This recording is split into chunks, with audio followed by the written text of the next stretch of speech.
Antibiotics are prescribed to treat bacterial infections.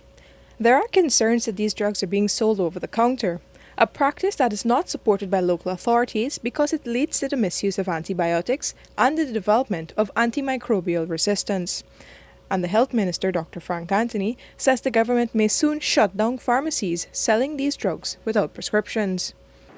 I know, and we have had reports, that some of the pharmacies are treating patients because when people present themselves to some of the pharmacies and they ask for antibiotics, that they are being sold without a prescription.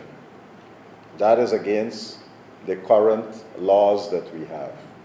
And for those of you who have been violating the laws, I will urge you to rethink what you're doing, because as we move to put stricter supervision in place, if you don't change this type of behavior, then we might have to close you down and use the full force of the law to do that. Because this is an important problem.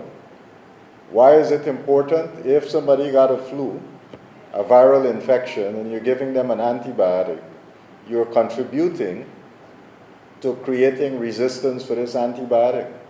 Dr. Anthony made these comments as he addressed pharmacists at their annual convention on Sunday. At another event right after, the Health Minister told the newsroom that the ministry has been monitoring the unauthorized sale of antibiotics in clandestine ways.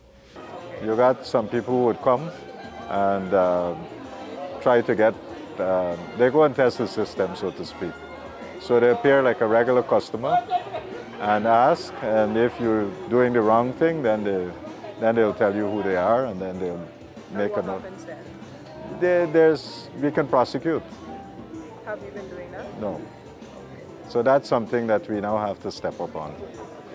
He also noted that a new medical regulations bill should help pave the way for greater enforcement. And ultimately, he believes pharmacists will be compelled to comply with long-standing regulations of only selling antibiotics with prescriptions. Reporting for the newsroom, Vishani Raghabir.